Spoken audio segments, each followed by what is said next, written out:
சரணம். இவர் பெயர் பிரசன்னகுமார்.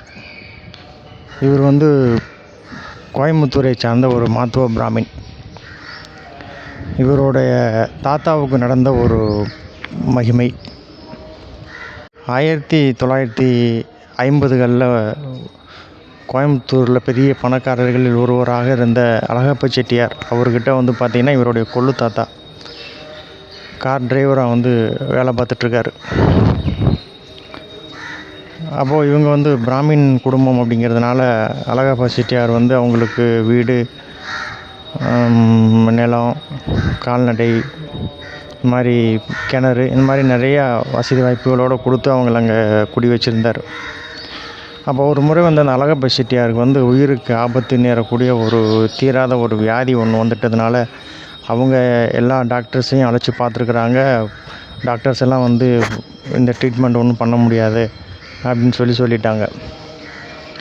அவங்களுக்கு ஒரே மனசு கஷ்டம். அந்த ஃபேமிலியில் இருக்கவங்களுக்கு என்ன பண்ணுறதுன்னு தெரியல. அப்போது அந்த பிரசன்னகுமார் அவங்களுடைய கொள்ளு தாத்தா அங்கே கார் டிரைவர் ஒர்க் பண்ணிகிட்டு இருந்தார். அவர் கவலைப்படாதீங்க, நீங்கள் மந்த்ராலயம் போய் அவர் நீங்கள் மந்த்ராலயம் பிறப்பு ராகவேந்திர சுவாமியை நீங்கள் பிரார்த்தனை பண்ணுங்கள். உடம்பு சரியாயிட்டால் நாங்கள் அங்கே உங்களை தரிசனம் பண்ணுறோன்னு சொல்லி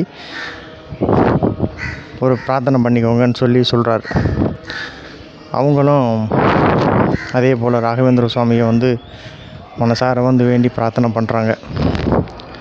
கொஞ்ச நாள்லேயே உடம்பு குணமாயிட்டு வருது. ஒரு கட்டத்தில் பரிபூர்ணமாக அவருக்கு உடம்பு சரியாயிடுச்சு. அப்போது அவங்க சரி மந்த்ராலயம் போயிட்டு வந்துடலாம், போய் சுவாமியை பார்த்துட்டு வந்துடலாம் அப்படின்னு சொல்லி அங்கேருந்து கிளம்புறாங்க. காரைக்குடியிலேருந்து மந்த்ராலயத்துக்கு கார்லேயே கிளம்பிட்டாங்க. அங்கே போய் ராகவேந்திர சுவாமியை பார்த்து தரிசனமெல்லாம் பண்ணிவிட்டு உட்காந்துட்ருக்கும்போது அவங்களுக்கு ஒரு யோசனை. சுவாமிக்கு ஏதாவது நன்கொடையாக ஏதாவது செய்யலாமே அப்படின்னு சொல்லி அவர் அழகப்பா செட்டியாருக்கு ஒரு யோசனை வருது.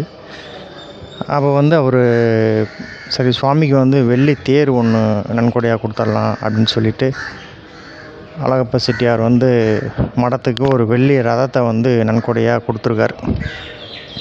இன்றைக்கும் பார்த்திங்கன்னா மந்த்ராலயத்தில் பிரகலாதர் வலம் வர்ற அந்த ஒரு வெள்ளி தேர் அந்த அழகப்பா செட்டியார் அவர்கள் கொடுத்தது தான். அந்த மாதிரி குருராஜர் மேலே அவர் அழகப்பா செட்டியார் வைத்திருந்த அந்த ஒரு பக்தி, அன்பு, இது எல்லாமே பார்த்திங்கன்னா அபரிமிதமாக இருந்தது. இந்த பிரசன்னகுமார் அவங்களுடைய தாத்தா பார்த்திங்கன்னா பொதுவாக அந்த ஒரு குருராஜருடைய ஆராதனை நாட்களில் 3 நாள் ரொம்ப விமர்சையாக கொண்டாடுவாராம். ஆனால் அதுக்குண்டான அந்த செலவுகள் எல்லாமே பார்த்திங்கன்னா அந்த செட்டியாருடைய ஃபேமிலி கைங்கரியம் பண்ணுவாங்களாம். ஏன்னா அவங்க குருராஜர் மேலே வச்சுருந்த அந்த ஒரு பக்தி, இதுக்கு எல்லாமே பார்த்திங்கன்னா அவங்க எவ்வளோ செலவானாலும் அதுக்குண்டான செலவுகள், பொறுப்புகள் எல்லாமே பார்த்திங்கன்னா அந்த செட்டியார் ஃபேமிலி ஏற்றுப்பாங்க. அப்படி ஒரு முறை ஆராதனை அப்போது பொதுவாக அந்த சாப்பாடு இது பண்ணும்போது பார்த்திங்கன்னா கூட்ட நெரிசல் ஜாஸ்தியாக இருக்கும். அப்படிங்கிறதுனால பார்த்திங்கன்னா கொஞ்சம் கண்ட்ரோல் பண்ண முடியாது. அதனால் அந்த கதவை சாத்துவாங்க. அந்த மாதிரி ஒரு முறை பார்த்திங்க அப்படின்னா அந்த டோரை லாக் பண்ணுறாங்க அந்த ஆராதனை டைம். அப்போ வெளியில் ஒரு நபர் கதவை தட்டுற சத்தம் கேட்குது. அப்போ அந்த பிரசன்னகுமார் அவங்களுடைய பாட்டி அவங்க அந்த அந்த பிரசன்னகுமார் அவங்களுடைய அப்பா கிட்ட அப்போது அவருக்கு அந்த பிரசன்னகுமாரோட அவங்க அப்பா 5 வயது சின்ன பையனாக இருக்கார். இன்றைக்கி அவருடைய மகன் இந்த மகிமையை சொல்லியிருக்கார். அதுதான் பெரிய விஷயம். அப்பாவுக்கு நடந்தது பையன் இன்றைக்கி அதை வெளியே கொண்டு வந்திருக்காரு. அப்போ அந்த பிரசன்னகுமார் அவங்க அப்பா போய் கதவை திறந்து பார்க்கும்போது வெளியில் ஒரு அழுக்கு வேட்டி தாடியோடு ஒரு நபர் நின்றுட்டுருக்கார். ஐயா, நான் ரொம்ப தூரத்துலேருந்து வரேன், பசிக்குது, கொஞ்சம் சாப்பாடு வேணும் அப்படின்னு சொல்லி கேட்கும்போது இவரும் 5 வயது சிறுவனாக இருக்கிறனால அவருக்கு அந்தளவுக்கு விவரம் தெரியலை. காலையிலேருந்து கொஞ்சம் அங்கிட்டு இங்கிட்டு வேலை செய்துட்டு இருந்ததுனால சாப்பாடெல்லாம் இல்லை அப்படின்னு சொல்லிட்டு கதவை சாத்திட்டு நேராக அவங்க பாட்டிக்கிட்ட போய் இந்த மாதிரி ஒரு நபர் வந்தார், சாப்பாடு கேட்டார் பாட்டி, நான் இல்லைன்னு சொல்லி கதவை சாத்திட்டேன் அப்படின்னு சொல்லியிருக்கார்.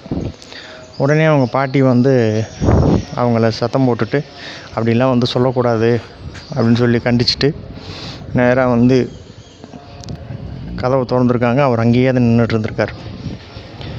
என்னப்பா வேணும்னு சொல்லி அந்த பாட்டி கேட்கும்போது, இந்த மாதிரி நான் ரொம்ப துறையூர்லேருந்து வரேன், களைப்பாக இருக்குது, கொஞ்சம் சாப்பாடு வேணும் அப்படின்னு சொல்லி கேட்டிருக்கார். இவங்க உள்ளே அழைச்சி சாப்பாடெல்லாம் போட்டு உபசரிச்சிருக்காங்க. அப்புறம் வந்து சரி கொஞ்சம் வெயிலாக இருக்குது, நான் இங்கேயே கொஞ்சம் இலைப்பாரிட்டு சாயந்தரமாக போய்க்கிறேன் அப்படின்னு சொல்லி கேட்டேன்னா, அவங்களும் சரி இருந்துட்டு சாயந்தரம் போங்க அப்படின்னு சொல்லிட்டாங்க.